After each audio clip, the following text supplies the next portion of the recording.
Well, it's another new one for me. This is the amplification unit from a 1962 Wurlitzer 2600 Juke Box. And it's the first Juke Box that I worked on. Belongs to a friend of mine who just bought it and wanted me to refurbish the amp section. It is really something. Look at the size of that power transformer. And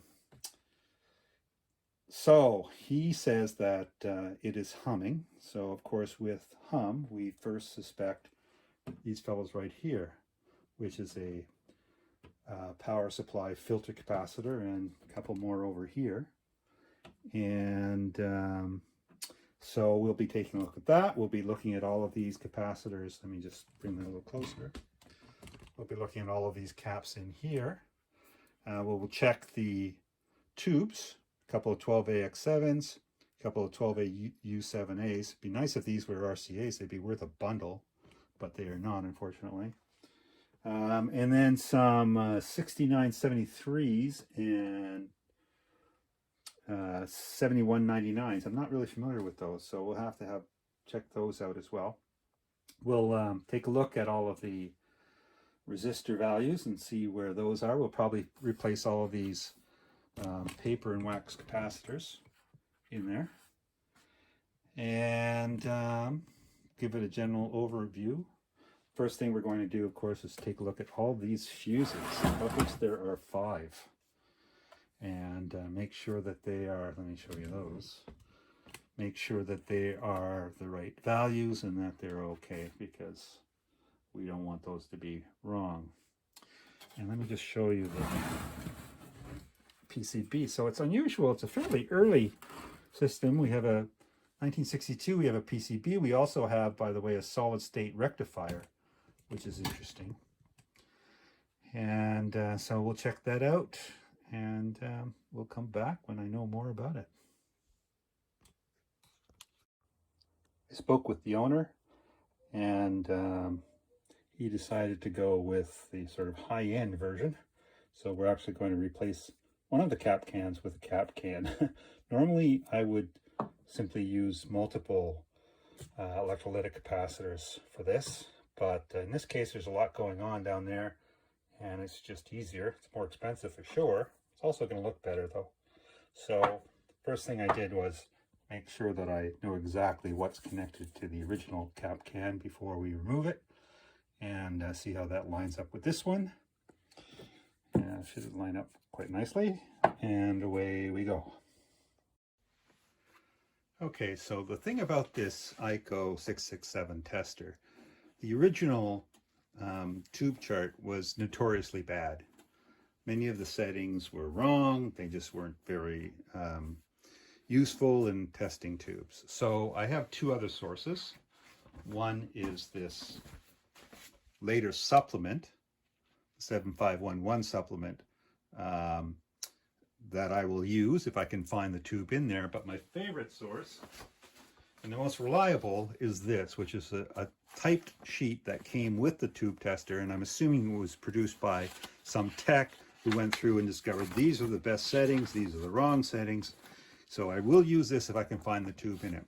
The particular tube that I want to show you right now, the 7199, is not in this, so I had to use the supplement, and it is in there. I have it set up for the first triode of that tube, and I want to show you what I found with this particular tube. So the settings that we have to check here. So everything's set up, the grid voltage is set up, the plate voltage is set up, the pins selections are made here. That's indicating which one's the ground, which one's the plate, which one's the screen, grid, and so on. And so now I'm going to test the various settings. So that's fine, that's fine.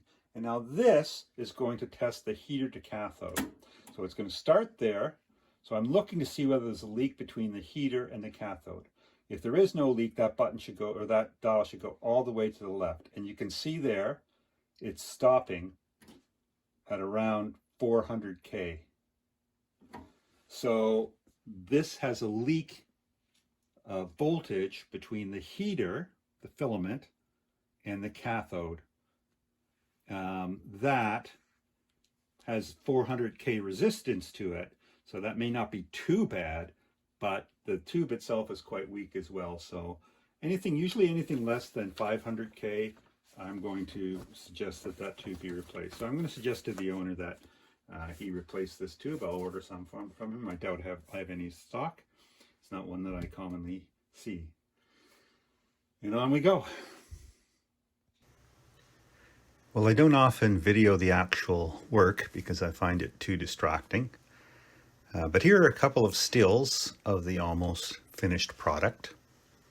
Here's the before shot of the top of the chassis, and in the after shot you can see I've replaced the 25 microfarad cathode bypass caps and the 0.1 and 0.47 microfarad signal caps on the top of the PCB with some good quality Mallory's. Interestingly, the PCB is actually floating. It's attached to the chassis with a sort of spring system, presumably to dampen vibrations from the unit and protect the tubes. Here's the other side of the chassis before any work. You can see the PCB mounts. And in the after shot, as you can see, I haven't replaced all of the caps at this point.